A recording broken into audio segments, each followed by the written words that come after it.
My name is Carla Martin. I am the Executive Director of the Fine Cacao and Chocolate Institute and a lecturer based at Harvard University.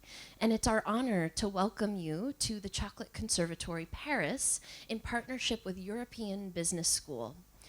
Before we begin, I would like to pass the microphone to my colleagues from European Business School for an official welcome from our hosts.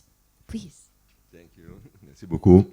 Bonjour à tout le monde. Je suis Angelo Riva, je suis le responsable de la recherche de l'European Business School et il est un plaisir pour moi, un honneur de vous... One moment. If you don't understand, you should be wearing your headphones. This is our first test.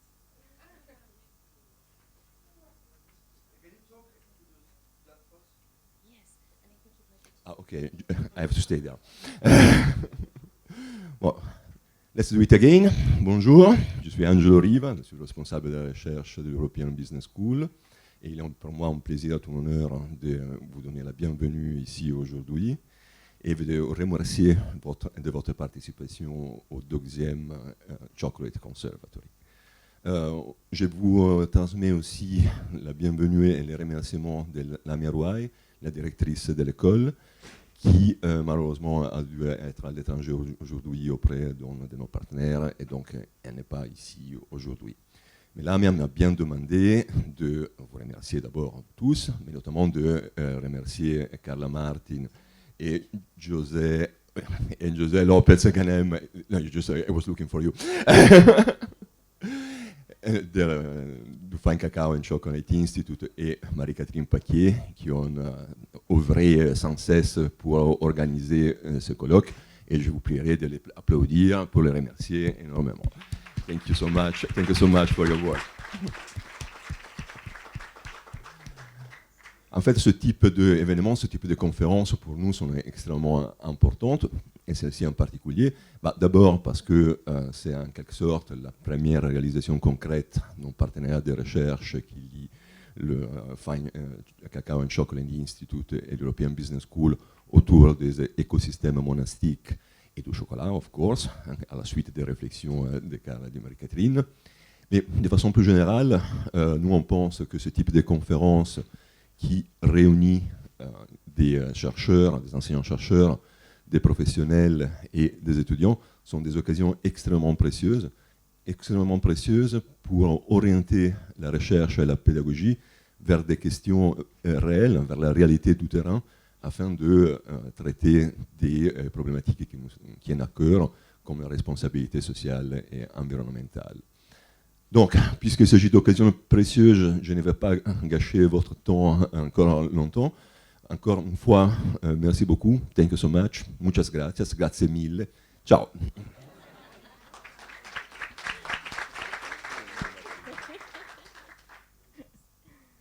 Thank you, Angelo. So I will speak in French because we have the opportunity to use our native language. Merci beaucoup, Carla and José, pour votre confiance, vraiment. Et nous sommes très heureux de vous accueillir ici à Paris, à l'EBS. Cela nous fait un immense plaisir. L'ensemble des équipes de l'EBS, vous avez vu des membres du staff en arrivant, les étudiants, nous sommes tous mobilisés pour faire que cet événement se déroule au mieux. Donc n'hésitez pas à nous solliciter. J'ai exprès mis ma robe rouge, vous savez à qui poser les questions.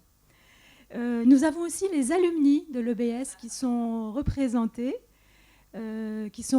pour certains dans la salle et pour d'autres en tant que speakers. Notamment demain, nous aurons Cécile Bonnefond qui viendra nous parler de LVMH et Veuve Clicquot. Et ce soir, un special toast offert par Xavier, qui est un ancien qui a repris une maison familiale de cidre de très haute gamme. Donc nous sommes très heureux aussi d'associer les anciens de l'EBS et aussi Catherine Bachet qui est là aujourd'hui, qui représente le Cordon Bleu et grâce à qui nous avons pu organiser une séance de tasting demain et l'atelier du chocolat pour ceux qui se sont inscrits mercredi. Voilà, donc nous souhaitons à tous et toutes un excellent événement sous la houlette de Carla and José. Et j'ai un message très spécial de la part de la société de traduction par rapport aux casques que vous avez pour certains sur les oreilles. S'il vous plaît, ne les remportez pas à la maison. vous les laissez ici ce soir. Vous pouvez les garder toute la journée, mais vous les posez ce soir sur les tables qui sont juste devant l'amphi et vous pourrez en retrouver demain matin. Voilà, merci. Thank you so much. Thank you to Dr. Riva and Dr. Paquier. We will begin shortly, but we have a few orders of business, and I'd also like to tell you a bit about our event to make sure that we're all comfortable and starting on the same page. The first thing I'd like to do, though, is thank all of you for being here today. Please give yourselves a round of applause. We would like to acknowledge your time and your investment in this event. We recognize that asking 2 days of people, that asking for people to travel is a considerable ask, and we're very grateful and honored by your support and your trust to be here with us today. And we hope that we will learn a lot and have a lot of fun together. I'd also very much like to thank the European Business School and our colleagues here who have so graciously hosted us for 2 days right underneath the Eiffel Tower in Paris. What an elegant location. And who have invited many of their students and alumni to be a part of this event. As you know, we at FCCI are very focused on trying to build bridges between the chocolate industry and academia. And so this is a key part of what we're trying to do by being at another university. Our first event for the Chocolate Conservatory was hosted at Harvard University last year. And we had 135 attendees representing 19 different countries. Today, we have 160 people, and we'll be welcoming more as time goes on. They represent 30 different countries, and we're very excited to have such a diversity of representation in this room. I think it represents an incredible amount of expertise that we can all learn from together. Out of those 160 people, fully 1/4 of the people are cacao producers. And we define that relatively broadly. These are people who farm cacao, who work in quality management in cacao, or who work as cooperative staff in cacao. But we're very grateful for the many different cacao producers who have joined us today. We also have 40 or 50 people who would probably identify themselves as chocolate industry professionals. And that takes on many different types of positions. People may, for example, be chocolate manufacturers, chocolate makers, chocolatiers, importers, exporters, traders. There are many different positions that people join us from. And then the rest of our audience, so almost half of our audience, is academic. That means that we have a number of different professional academics. They are professors, they are researchers, postdoctoral fellows, and more. We also have a large group of students who have come from many different universities to be here. And what we hope is that you will excite and engage these students deeply so that we can recruit them to come and work with us and study only chocolate from now on. So we really hope that that will happen at this event and that all of you who are students will fall in love with this topic. Now, the numbers haven't always been easy for this particular event. We have had, that we know of, at least 7 visas denied for people who would have liked to be here but could not. This is better than in the United States. Last year we had 20 visas denied. So we are the failing country in that regard, but the European Union is also a difficult place to hold an event like this, especially for people who are coming from the African continent. And we want to recognize that they have been limited in their ability to be part of this event because of those international politics that prevent them from accessing a visa. There were also about 30 cacao producers who applied to come to the event, but who were unable to access appropriate funds, either from their governments, from their own organizations, from NGOs to be here. And we would like to recognize that the costs were too high for their full participation. And then we would also like to talk about the fact that we are here in France. We individually invited 75 different French companies to be a part of this event.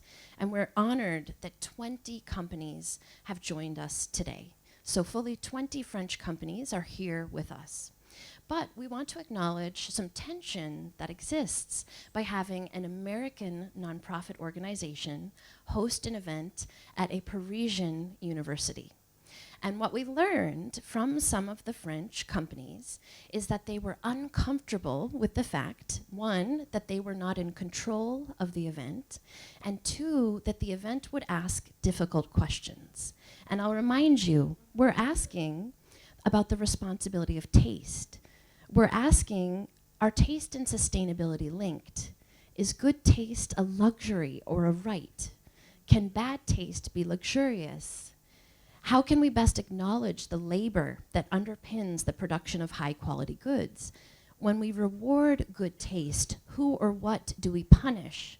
And finally, how can we communicate about the significance of quality and ethics in a sector that has long neglected both? And so we would like to acknowledge the fact that some of our French peers were uncomfortable with the level of abstraction that this event would require. That reminds me very much of one of my favorite sociologists working today. Her name is Tressie McMillan Cottom. And she has been quoted as saying, in order to deal with complex issues, one must be comfortable with a certain level of abstraction. If you're not willing to engage, you're not engaged in a debate or a conversation. By refusing to engage, you're actually engaged in a type of warfare. And so what we see here is there is a tension. There is automatically, by bringing in this level of abstraction, a discomfort that is produced among some people. And we hope that what we can do together is sit with that discomfort and discuss the differences in opinion that we might have and learn from one another so that we can move beyond that discomfort to progress. And I hope we'll do that all together today. Now, finally, I would like to acknowledge my thought partner in the planning of this entire event. He is Jose Lopez Ganem. He is embarrassed here in the corner. And Jose has been essential, thank you, Jose,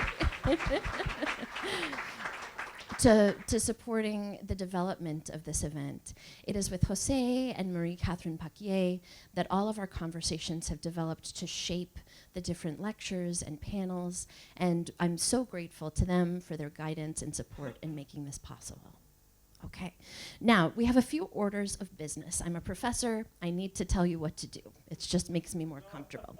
So, a few things. If you need to use the bathrooms are out these doors, and you take a right, and you just follow the signs for bathrooms. We will have a coffee break at 10:30, so please be patient. You will have some caffeine, but first you'll have some chocolate.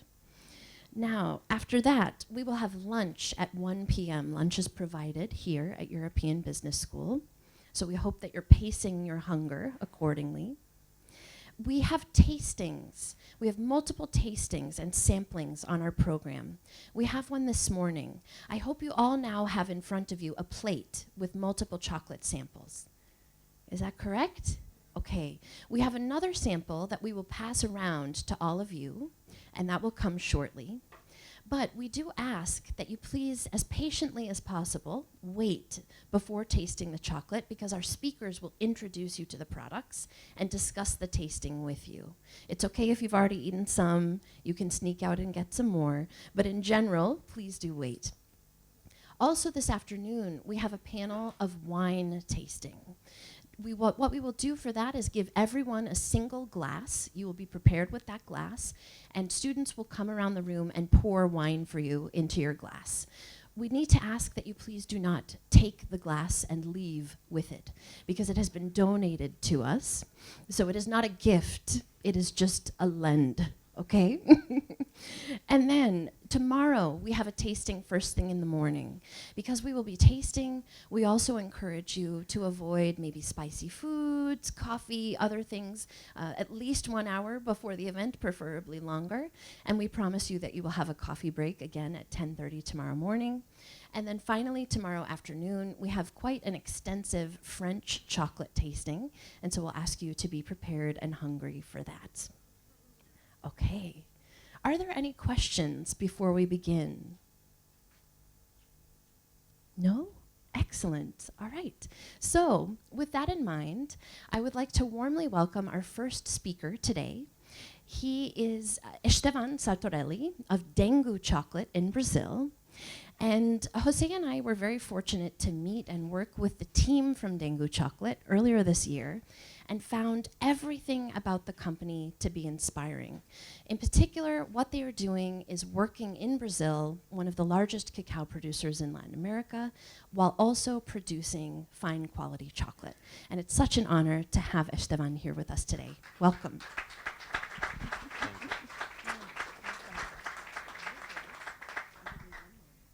Bonjour, good morning. My name is Estevan Sartorelli. I'm a co-founder and chairman of Dengo Chocolates. I would like to thank Carla for inviting us, and it's an honor for us to be with you in such important discussion. But once said, what is Dengo?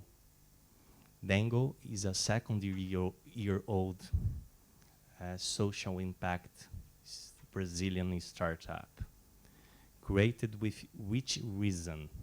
To improve cocoa farmers' income and well-being in South Bahia region. Bahia State is the main producer of cocoa beans in Brazil.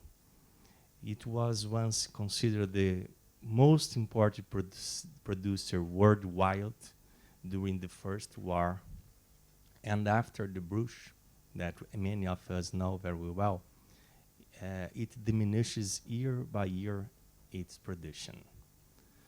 But after so many years later, how could we focus a problem and maybe propose something different? Today, I'm not telling you about a new brand. World do not require us more and more brands. If you take a look in a shelf, you will be served by yourselves how many brands there are. What the world requires is social impact business propositions and radical impact. Impact that addresses the problems we face and we need together to embrace. But Dengo is a strange name, don't you think so? What does Dengo mean? For Brazilians, it's common, but for others not. Dengo is a very Brazilian word. It refers many different aspects of caring, tenderness, gift. It comes from a dead African word or language that its meaning originally was sweetness. And it's because we believe that the world and people particular needs more caring, more love, is that the reason that we promote Dengo as a brand, as a product, as a changing in the world. That's the reason we say that we at Dengo, we are for a world with more Dengo, or more Dengos. And I will not go in a deep discussion this morning about these challenges we face in these slides. But just as a background, we as partners, as members of this cocoa sector or not, we as conscious leaders, business leaders, or conscious consumers, we need to recognize, being part or not, directly or indirectly involved in such issues, that such needs or such changes are required. First of that, cocoa farmers' income, a decent living income. A decent life income, particularly this last year, it has been really discussed in the World Cocoa Foundation annual meeting. And all partners, they needed to recognize that although there are sustainability programs, although all the efforts and resources spent in the last 2 decades, what we evolved was little, just a few steps. And the challenges the chain presents us is so radical, they are so high that we needed to improve faster. Slavery and child labor, being directly or not indirectly involved, we need to recognize that it exists. As just in case, if you are a father, a mother, that you create very well your children, but just in case you discover that a friend or a neighbor hurts his or her son, wouldn't we act? That's the case. Independently if our own business promotes or have such relationships, we as society, we need to play the game together. Deforestation and high sugar intake, there are two important issues that we as a chain, we need to face and to pursue a solution. But as I told you, I don't want to present you a deep dive in the problems. This morning, in the few minutes we have, we want to show what a 2-year-old business has made in Brazil concerning such aspects. Let's go down. Our proposal, our reason of being is related to 3 main verbs or actions: respect, inspire, and conserve. Respect farmers, inspire consumers or customers, and conserve the planet. But how Dengo does that? First one, respect farmers. We promote a premium price ranging from 70 to 160% above commodity price. I'm not telling here New York price, because in Brazil we already practice a premium price, a small one, considering local provisions. Many people would say, oh, but it's so high considering certification and other circumstances. And we, internally, we say, it's so little that the cocoa farmer requires or demands. This is the beginning. And in the middle term, we believe that we will need to adjust the price, because the price and living income differentiation, as African says, is a need to a better condition in the farm. Free trainings. We promote and disseminate these free trainings concerning post-harvest best practices in the field. And finally, diversification. What I want to say about this is that we don't look at the farm looking for only cocoa beans. We have an holistic vision of the farming, looking for and comprehending how bananas and other nuts or other fruits that came from the same farm could generate in additional earnings. And how we inspire our customers. We try to focus on 3 main topics. First of that, conscious consumption, what we call here more taste, less packaging. In Dengo, if you go to one of our stores, we will observe that we have a main place there, that we have our quebra-quebras. This is the name of the big bars we sell in stores, and it represents around 70% of our sales, sold in bulk, sold by weight.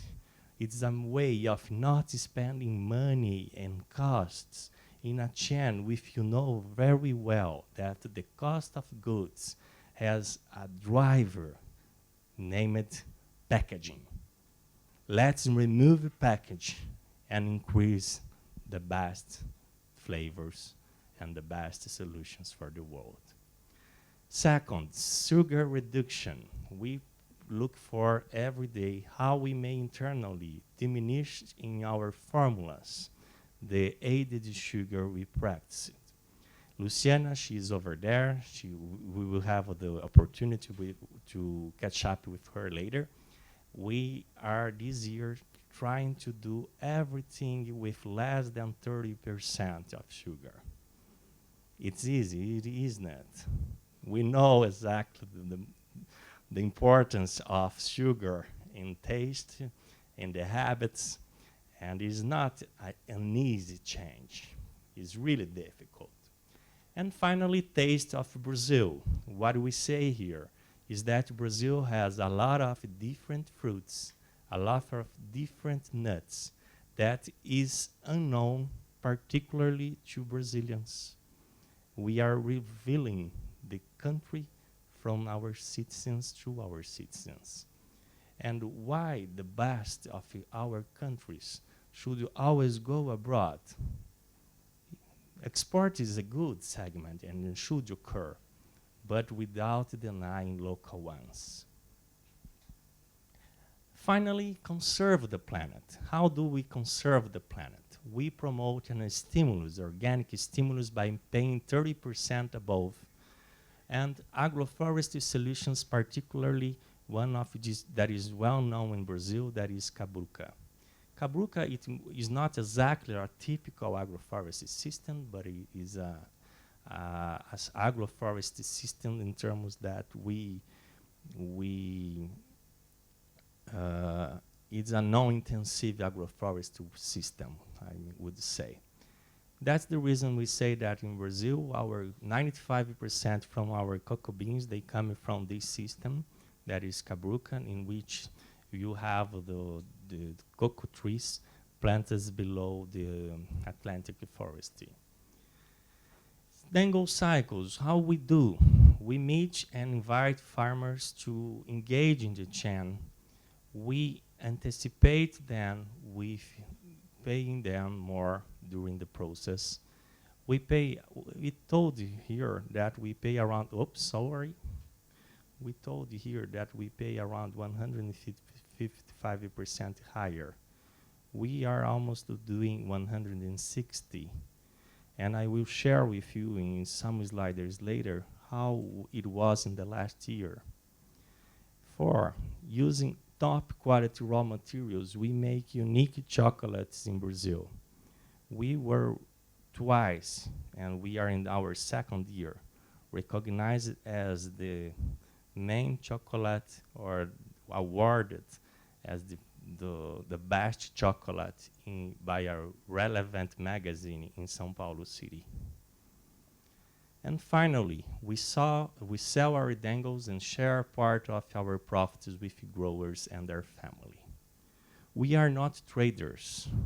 We do not negotiate prices. What we do is that we have a remuneration system or table in which the farmers, once its cocoa sample is analyzed by a partner that is SIC, our Center of Cocoa Innovation in Bahia, and we have the hemogram, or the analysis of the cocoa, we define is how much in terms of the premium price the cocoa will receive concerning fermentation, pH, and other elements.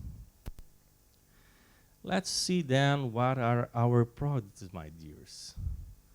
This is our famous one that we call in Brazil quebra-quebra.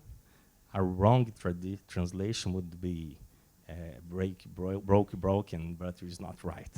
Okay, and they are our main category, and we have different flavors such as bananas, coconut, pineapples, cupuaçu, cashew nuts, and others.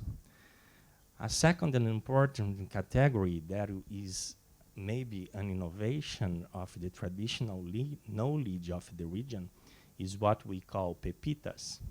They aren't hazelnuts, they aren't pure almonds, they are well fermented, sun-dried, roasted, caramelized cocoa beans.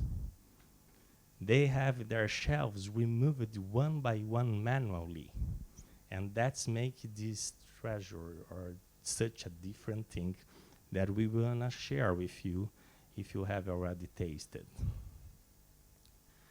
Unfortunately, we have our bonbons or our Brazilian fruits involved in different ganaches or other products such as jabuticaba, cachaça, a Brazilian famous drink, cupuaçu, coffee, cajá, and other fruits that we try to sow annually. This was our first store, our pilot store that we launched in June 2017. That is our first daughter. Again, our first daughter. And this is one photo of the second one. Here you may see this huge quebra-quebra station. We have a coffee station. Our pepitas being sold here. After 2 years and 3 months, we achieved last September 18 stores in Brazil. We have some stores in São Paulo, Rio de Janeiro, Brasília, Curitiba, and some cities in the countryside. And what about our impact? Being really direct, it's so much for a small business, but so far from our ambitions. But the most important part, we believe that we are in the right direction, in the right way. And that's make us really happy and excited about. In the first year, we had 6 farmers. And the second year, we passed over 100. And this year, we already reached over 2,000. Sorry, 200. I looked for the farmers' income. And what about the farmers' income? Here we had a huge impact. If you see, in the first year, the average farmers' income was around 800 reais. That is our local currency. In the second year, we surpassed 2,600 reais. And this year, in 2019, we know that it will be even higher. And the second year, we had a chain of 115 farmers that they were active. 8% of them were active. What we show as activity indicator is once farmers, they provide us some beans in the last 2 harvests. Monthly earning as exposed in the last year, we have 2,600 reais per month per farmer. And the average premium price we paid in 2018 was 81% above commodity price. And farmer satisfaction is 82%. These are the main KPIs we follow when we look for our supply model. We know that is a huge impact, but is so far from our intents yet. And I would like finally to thank you for this moment together. I hope you loved our pepitas, and we will certainly be open to talk more after some other presentations. Thank you.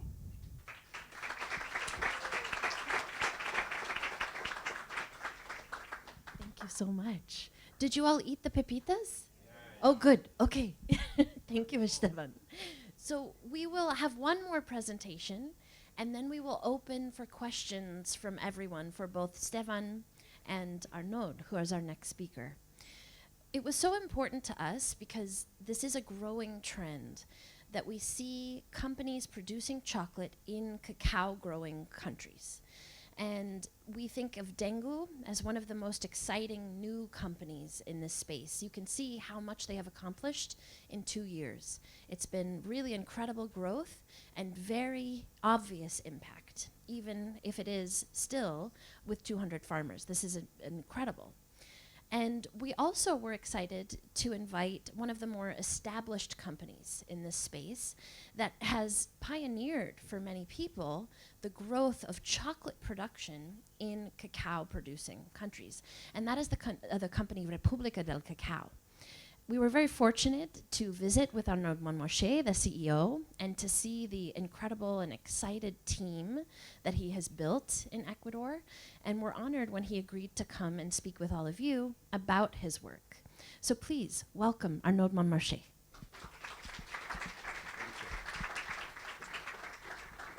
How does it work? So you advance with this. Okay. Give me 1 moment, I'll just put your slide. Yeah. Good morning, everyone. Thank you, Carla. Thank you, Jose, for the invitation. Impressive audiencia, as we say in Spanish. Sorry, I'm probably going to mix between French, Spanish, and English because it's a bit difficult to switch from one day to another in English. So my name is Arnaud Monmarché. I'm the CEO of República el Cacao. Thank you very much, Estevan, for your presentation. Very nice, very inspirative.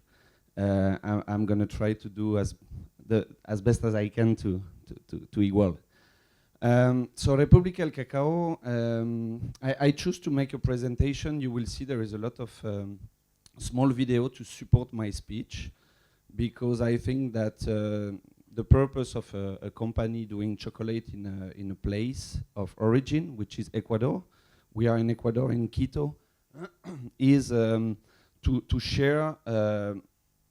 I'm going to try to demonstrate what is the purpose of a local company having a global impact. So this company started like 5 years ago.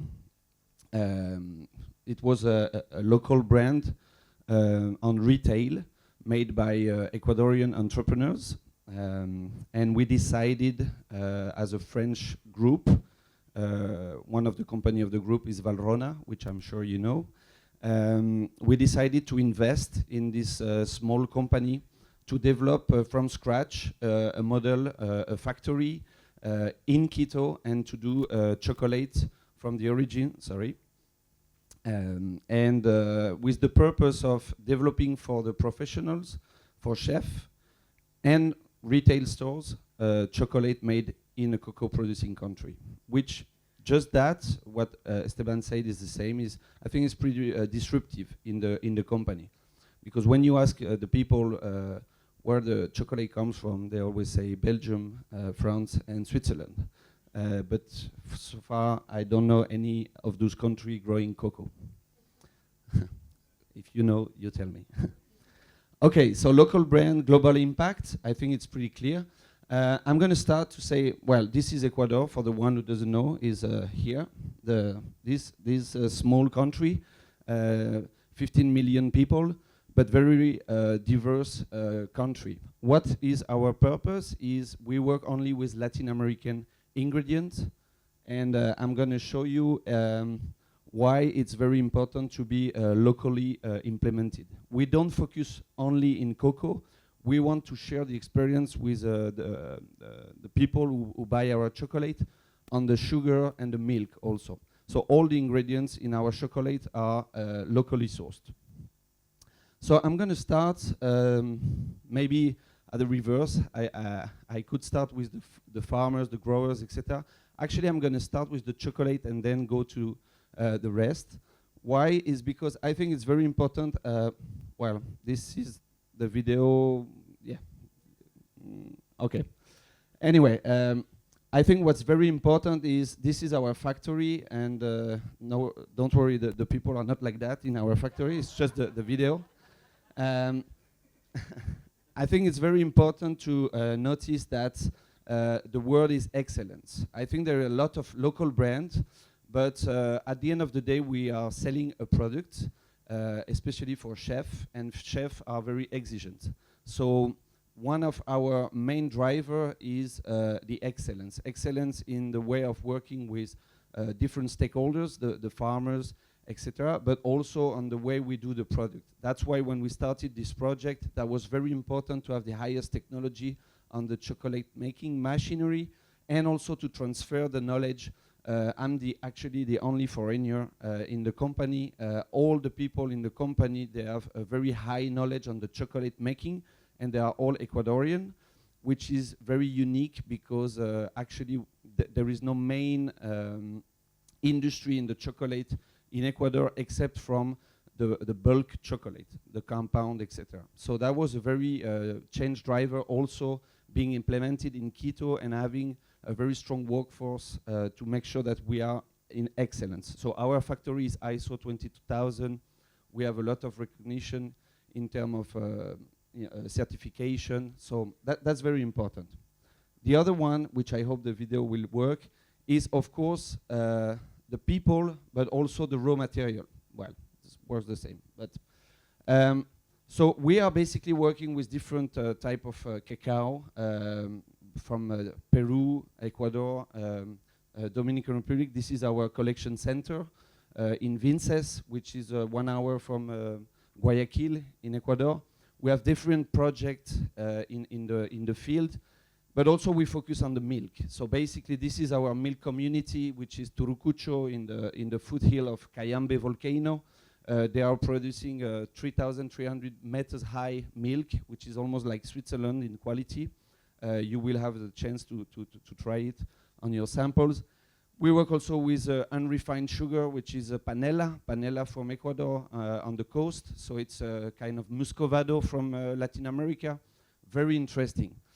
Why I'm showing this? Because another word to define República Cacao after excellence is the community. So we are really, and I think that's the purpose of a brand, is to build a community around your brand to engage people. So when Carla, Jose visited us, that's the same. They invited me to be here, and now I consider that I'm part of the community here, and I invite you to be part of our community also. It's very important because that's the purpose of a local brand.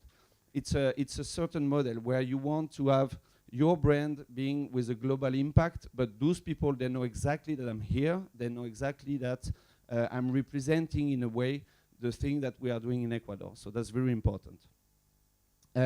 So that's my next like this video, which is if you have a local brand, it's very important. Well, in our model, depends. There is 2 different models. I did like the Estevan model, which is very Brazil focused and very interesting.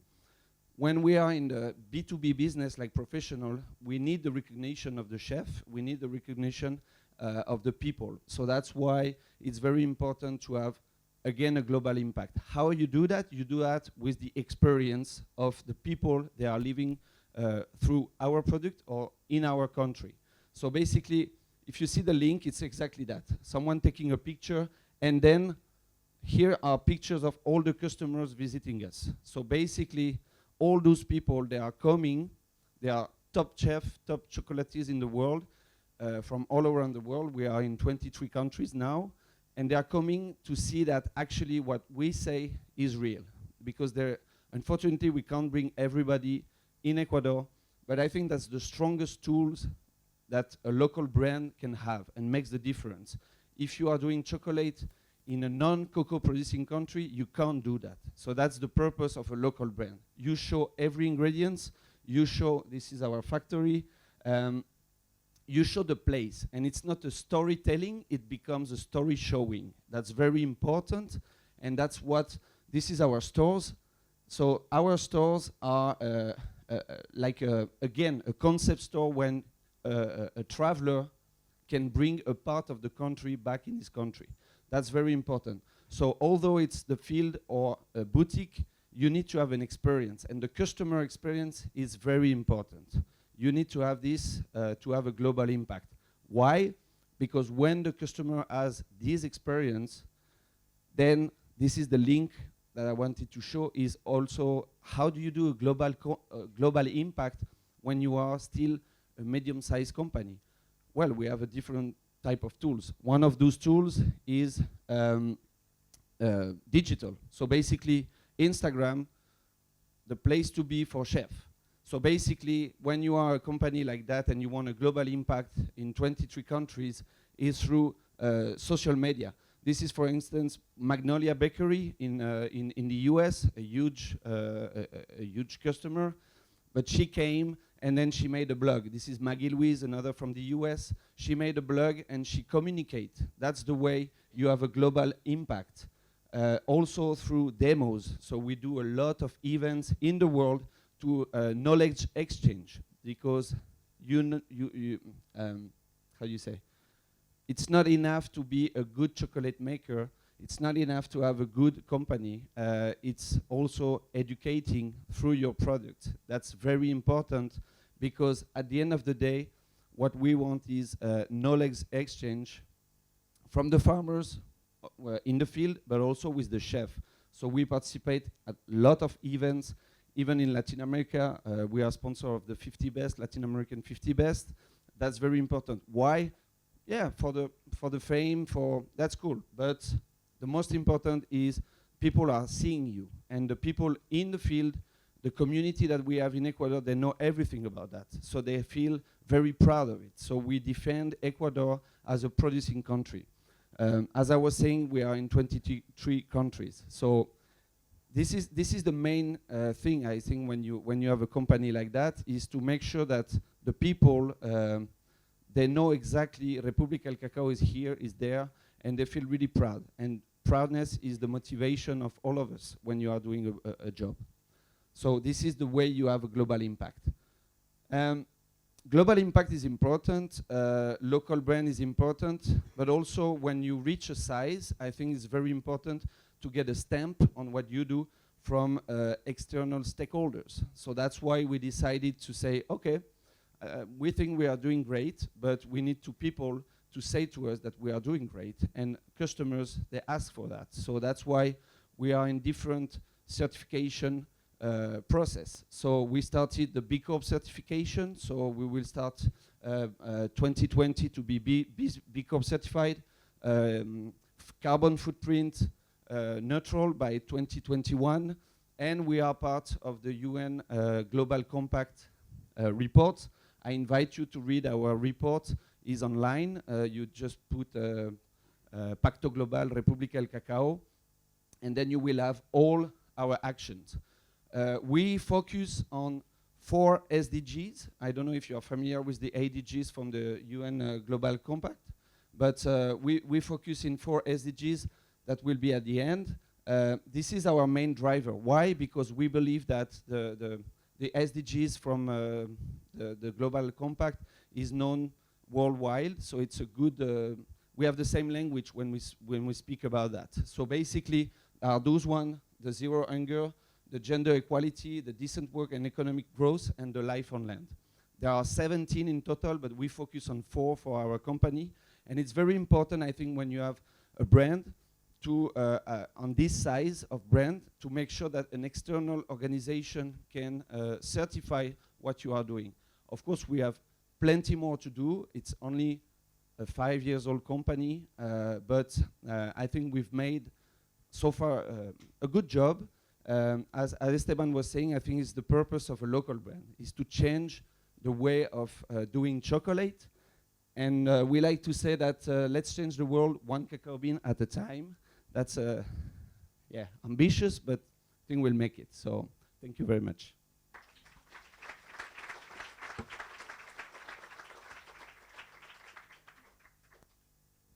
Thank you so much, Arnaud. And we now have the time, if you would like, to take everyone through your tasting. Yeah? Yeah? Okay. Yeah. Or we make some question after? Yeah, the tasting first and then questions. Okay, cool. Yeah, excellent. Yeah. So the best part of my presentation, the tasting. Okay, so you have a plate, testing time. And by the way, if you want to follow more what we do, go on Instagram, República Cacao, and you will see everything. It's important again because it's a way to communicate and to get the community larger. So I'm going to start with, so you have in front of you 6 samples actually. You have 1 white chocolate, 2 milk chocolate, 2 dark chocolate, and some nibs from our collection center. So what we try to do is, for testing, is to make a kind of mood board. So basically, we've tried to put some pictures on each product. So I'm going to start with the white chocolate. So that would be, if there was a mood board of chocolate, that would be the mood board of the white chocolate. So I invite you to test the white chocolate. So this white chocolate is made with, it's very interesting. It's one of our best-selling products. I think it's very unique. Why? Because there is only Ecuadorian ingredients. I think that's something very key as a chocolatiers, and you guys know that most of the cocoa butter in the world is made by 2 companies in Holland, or 3. We are really proud to have a cocoa butter company in Ecuador. So we only use 100% single origin cocoa butter from Ecuador. This white chocolate is a 31% cocoa butter, but you can feel very creamy and vanilla because of the milk. This milk is from the Turucucho area in Cayambe, and it gives a slight taste of, yeah, I mean, it's really creamy. The sugar is, of course, sugar cane. We only use sugar cane. So that's the white chocolate. Hope you like it.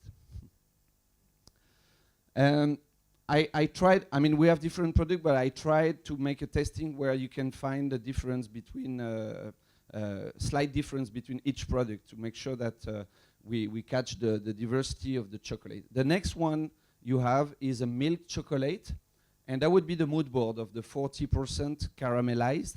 So it's a 40%, and the caramelization is not the sugar caramelization, but the milk protein caramelization.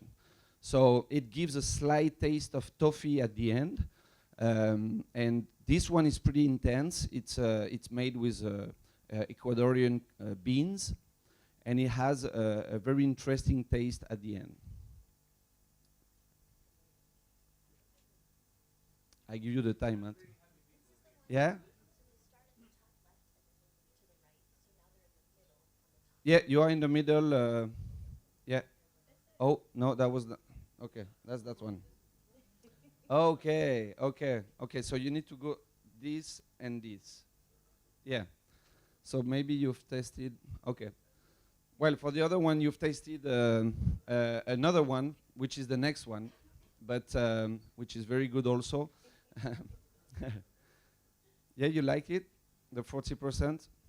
This one is really nice. I mean, just bear in mind that those drops, they are for, I mean, we eat it a lot actually, but it's for chef. So basically it's a raw product for to make bars, etc. This one works really well. For instance, we have a good recipe with this 40%, like a macaron made with peanut and salt. So this kind of taste that works really well. So the next one, and for the one, the previous one, this is a milk chocolate Peru. So that would be the mood board of the Peru. The Peruvian beans, as you know, as cacao expert, are really more on the acid way. We source our beans from Piura in Peru, and mixed with the milk, it gives a really interesting taste, like a butterscotch taste, almost like a Bailey, like a whiskey cream. So it's for you to, I hope you have it, but it's for you to see the main difference you can have between 2 milk chocolate. Only changing the beans, because the milk is the same and the sugar cane is the same and the cocoa butter is the same. So it's pretty interesting. And again, for a chef, it's very important. Why do we source different type of beans? It's of course because to have this diversity in the portfolio for a chef, because he wants to play one with some red fruit and will play with this kind of milk chocolate, and on the other one I was saying like peanut, etc. So a chef is looking for a different portfolio. You like it?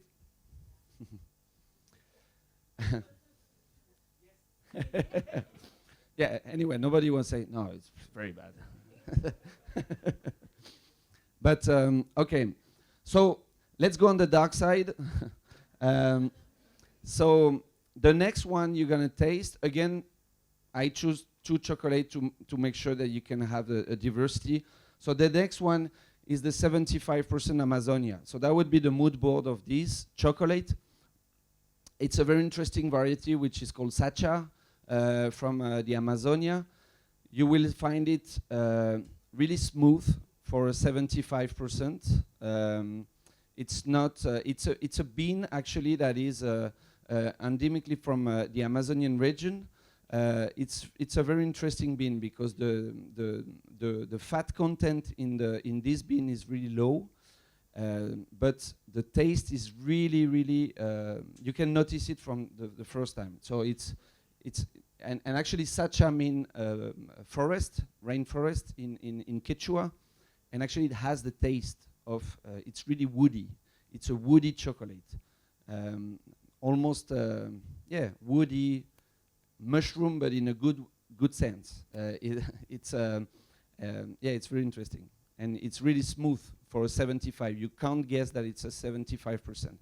And although it has a very smooth taste, you will see that it enrobe all your mouth, and it's really long aftertaste.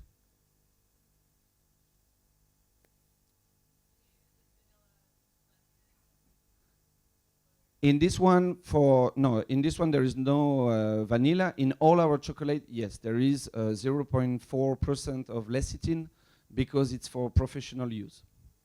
So, but it's a non-GMO soy lecithin.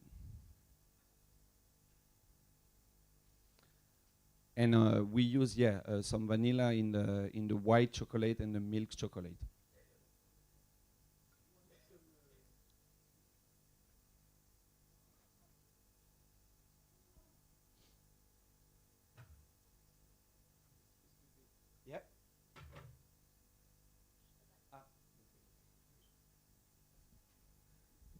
Did you add some cocoa butter in this one, the last one? Yeah. Yes. We had, as I was saying, normally a bean is around like 52-53% of fat content. The Sacha bean is around 46-47. So in this recipe, as you can feel, it's really smooth and it melts. So there is like a 14% of cocoa butter added. It's a very fluid chocolate. So for a chef, he can use it really easily, as you see on the right top. There are bonbons done with the Amazonia. This chocolate works really well. For instance, we have many chefs doing some recipe, and I don't know when you tested it, but works really well with like you do a simple ganache with this kind of chocolate and only olive oil and salt. Really good. It's because of the woodiness of the chocolate. So we have different origin, but I wanted to go. This one is an Ecuadorian origin, and then I wanted to jump on a new origin that we are using, which is a Dominican Republic, to give you an idea of what the main difference between two chocolates. So the next one is a 62% República Dominicana. So that would be the mood board of the Dominican Republic. You are, when you taste that kind of chocolate, in a totally different universe of chocolate. So basically, you go from the Amazonian, which is really woody, dry fruit, dry almond, in something which is more fruity. You might feel it like sweet, but it's not sweet actually. It's the acidity that gives you a feeling of sweetness. So, but it's more like a ripe fruit. So it's totally different.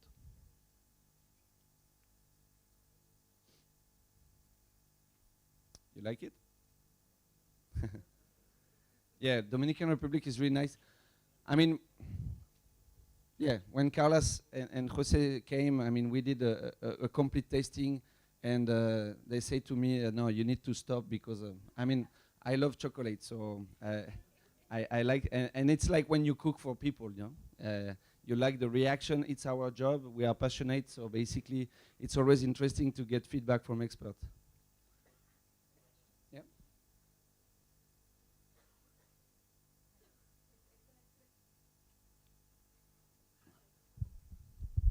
It's excellent presentation. Thank you very much. I have two questions. First, among your portfolio of everything what you work with in Ecuador, do you have examples of chocolate which can show really floral aspects? That's the one. And the second, did you experiment with different origins of vanilla in white and milk chocolate, and can you feel the impact of origin of vanilla? So for the second question, no, we don't use different type of vanilla, so we don't know. We didn't see the impact.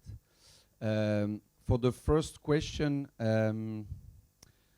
I think it's a tricky question because that's the question that anyone is asking.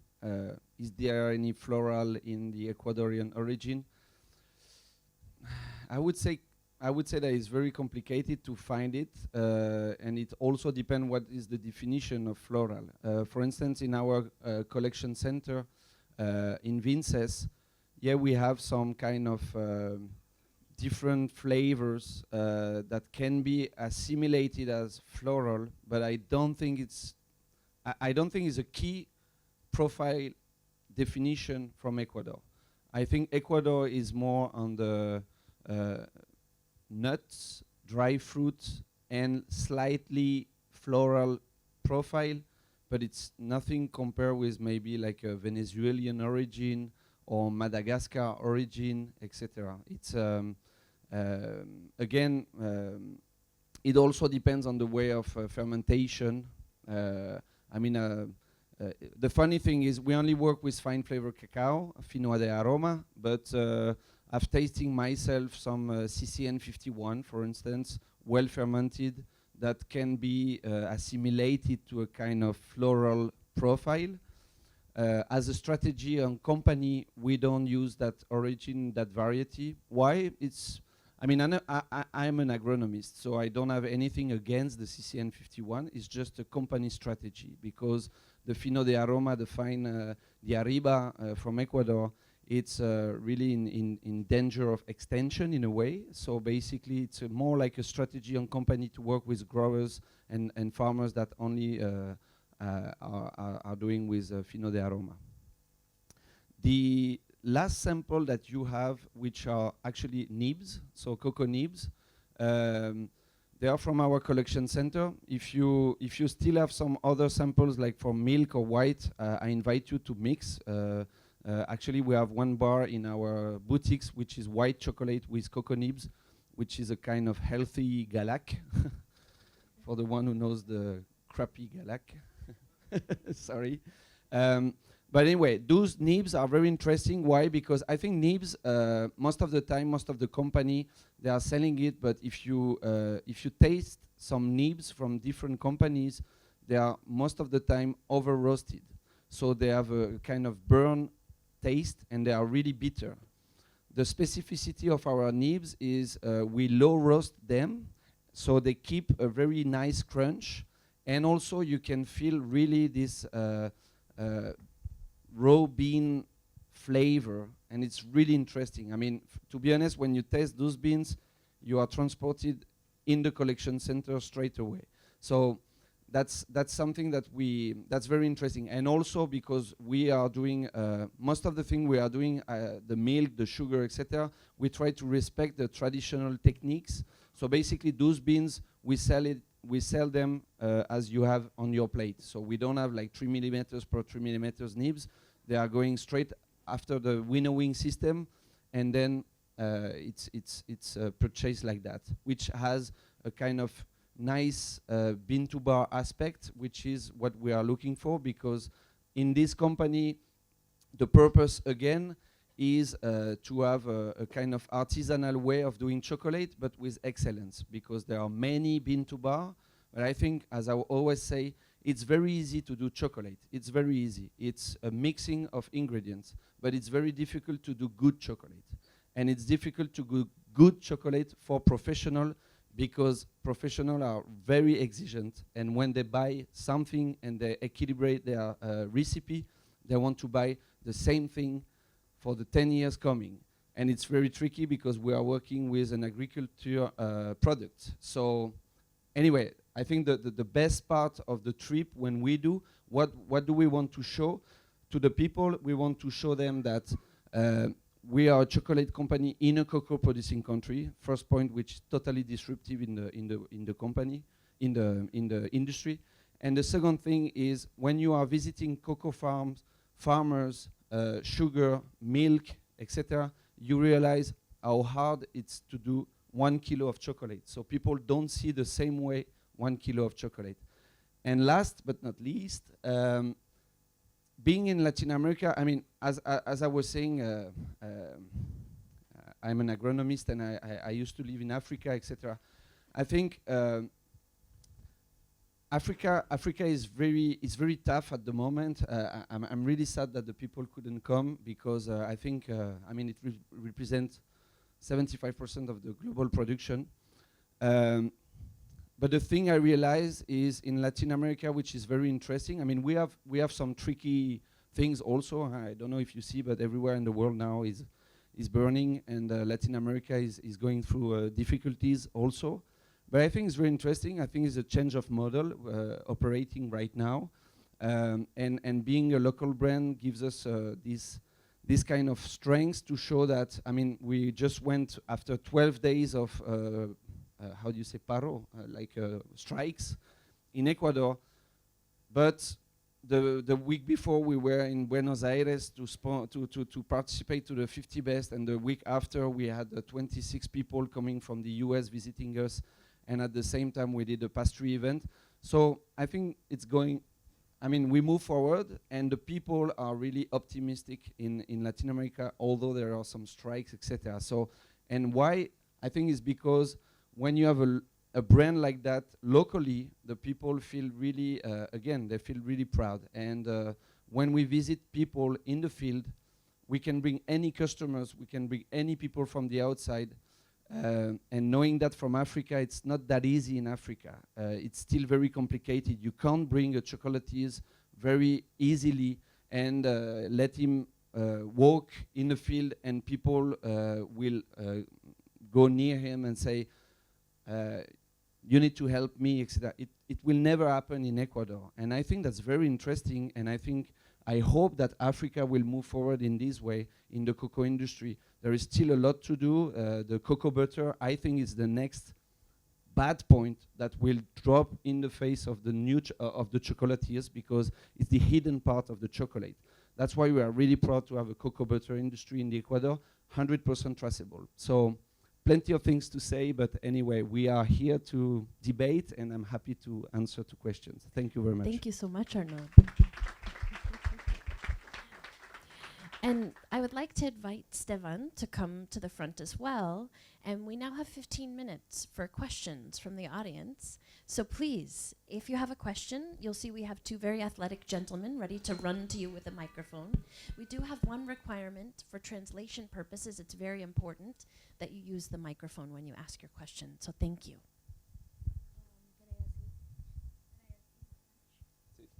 Hello.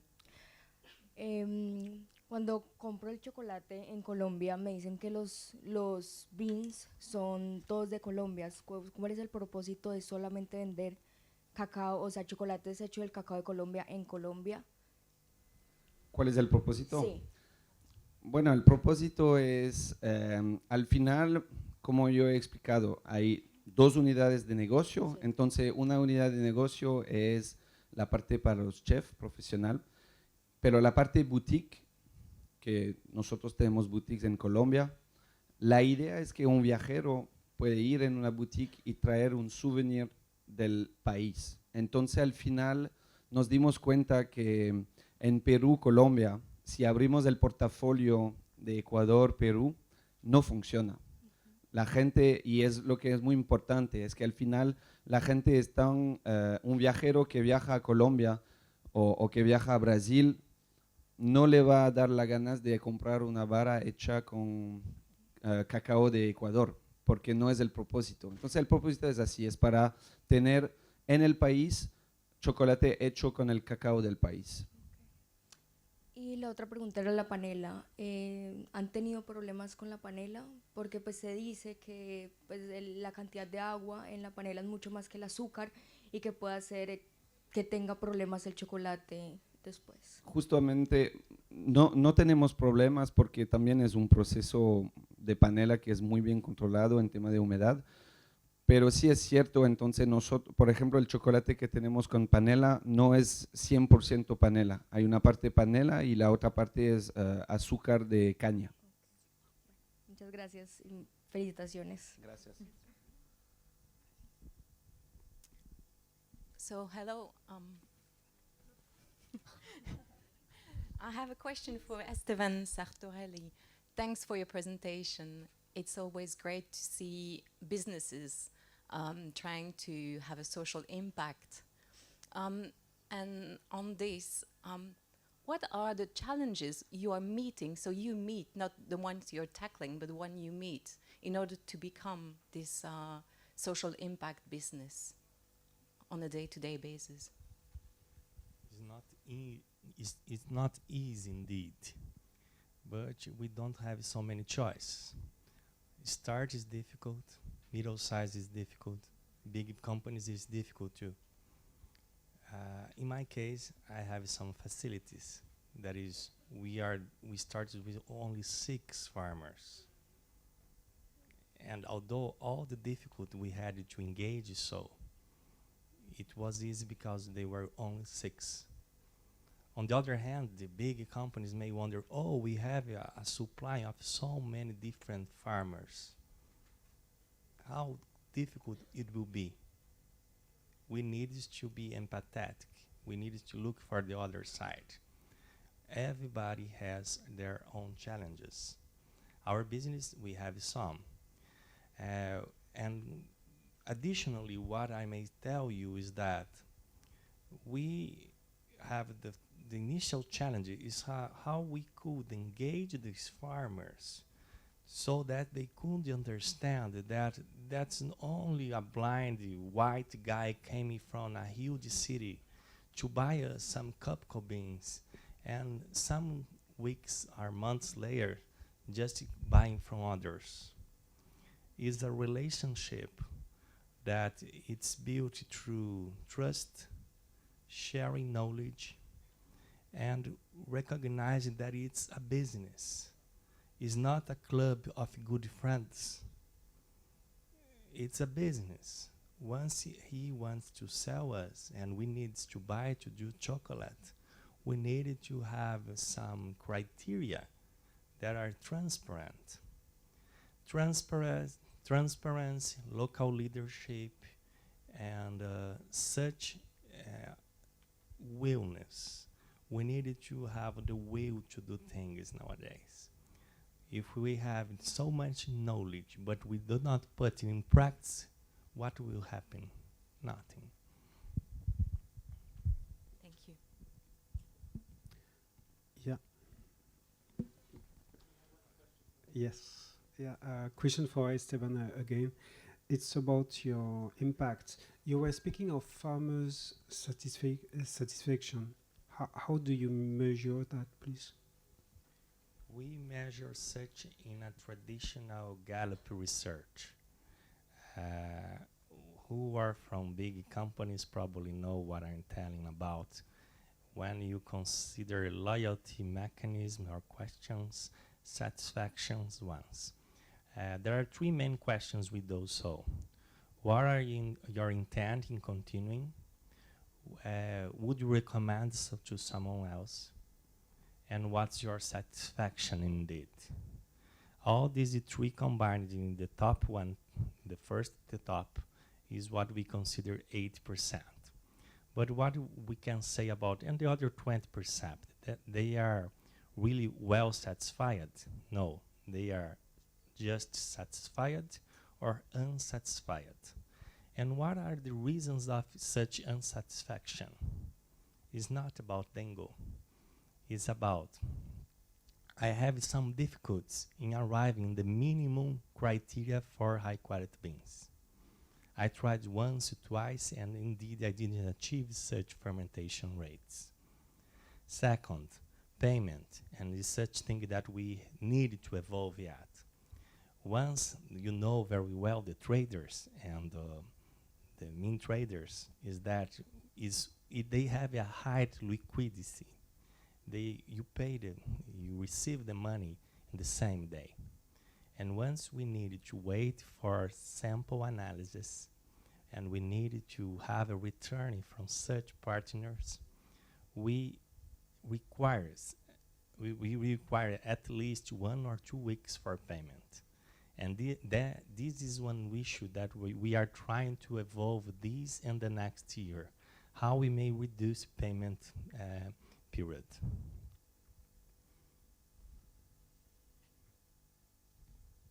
So my question is to Sebastian. So you made a huge progress from one store to 18 stores in 2 years.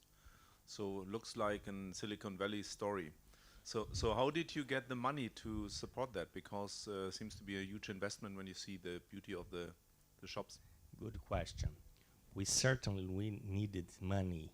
Such high investment, doing our own store is not an easy and a cheap job. We have a fund, but more than a fund, we have people that are really well connected with the solutions we may address. To a startup succeed, it requires the quality of their relations. People really well connected with the impact we want to provide. We do not earning money yet, but we know that we will do so. There is no business case in Brazil or around the world that you say with less than 3, 4, or 5 years we will have your payback or we will achieve break even. You may look again and observe that it may have some mistakes if you got so. Then we have a fund that invests in this such expansion. But additionally, it's important to say that although we have a business plan and we have a support from good team, good relationships, good funding mechanisms, the main issue is how our farmers, they are happy or really engaged. Because we are not focused on how much we will be big or not. We want it to be high impact. If we will be big or not, we don't know. We didn't know if we would have only 1 store, 10 stores, or 20 stores. Never. What we know is that once the farmers, they are providing, and they want to provide more in the next harvest or crop, and the next year they want to provide us more, what we say then is we will be the last one to say, you guys, that we will not buy once to achieve the high quality we require.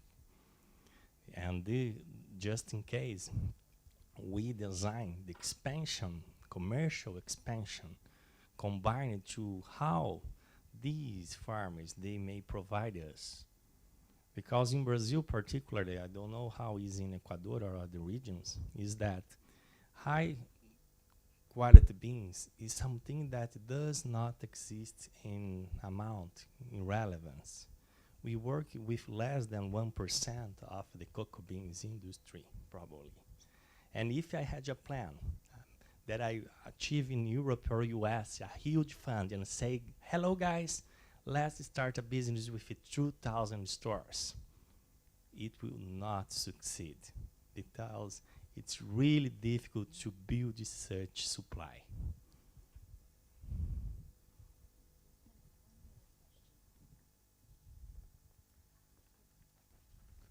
Buenos días, Alexis Zambrano de Venezuela. Esteban, ¿la posibilidad de tener acceso al formato de evaluación del cacao que hacen ustedes a los productores? Disculpen.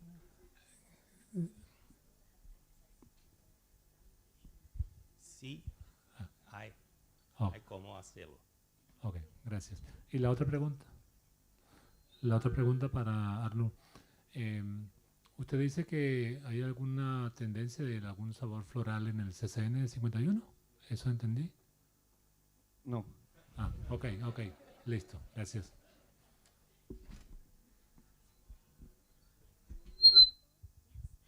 thank you again to Estevan and Arnaud. We're so grateful to you for being here and for sharing the very exciting stories of your companies.